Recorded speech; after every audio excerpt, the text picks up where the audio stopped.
Hello everyone. In this vlog, we shall take a quick look at the performance of Indian steel exports in H1FY23, the reasons behind drop and a near-term outlook. Indian steel exports dropped up to 53% in April to September to 5 million tons against almost 11 MNT in the same period last year. Flat steel exports declined a substantial 44% to 3.66 MNT year-on-year. Semis plunged 66% to 1 MNT and longs by a whopping 69% to 0.43 MNT in the period under review. The three major reasons for poor exports were: first, export duty. The 15% export duty imposed from the third week of May badly hit export volumes.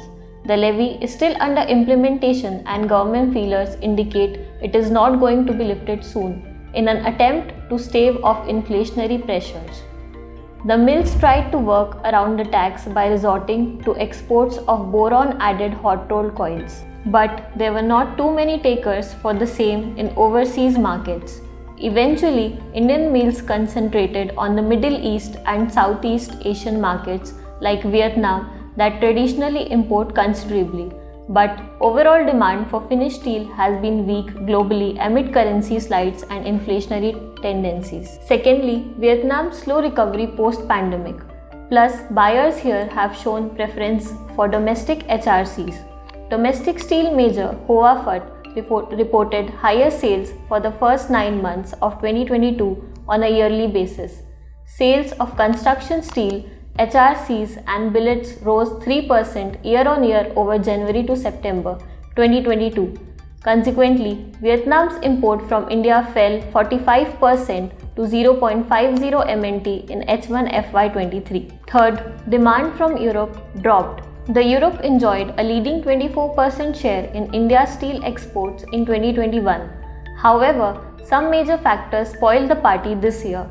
Although volumes in H1 are still the highest at 1.40 MNT.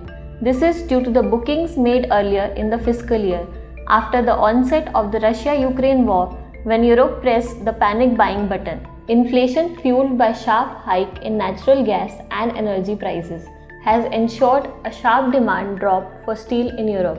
The Russia-Ukraine war has contributed heavily to the inflation, robbing end users of purchasing power.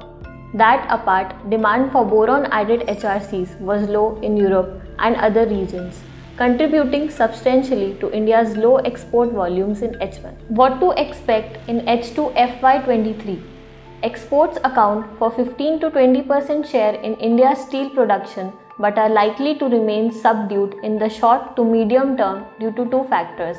One is that other countries like Japan, China, Korea are also active in exports due to the currency slide, which is making overseas sales more lucrative. 2. In India, domestic realizations are higher at present, allowing mills to take their focus off exports, which in any case are not offering any solace at present. In fact, Indian mills have held back their offers over the last 3 weeks or so, indicating that November shipments will be few. Do register for our upcoming webinar series Engage 3.0 scheduled from 1st to 4th November to listen to views of industry leaders on iron and steel sector outlook.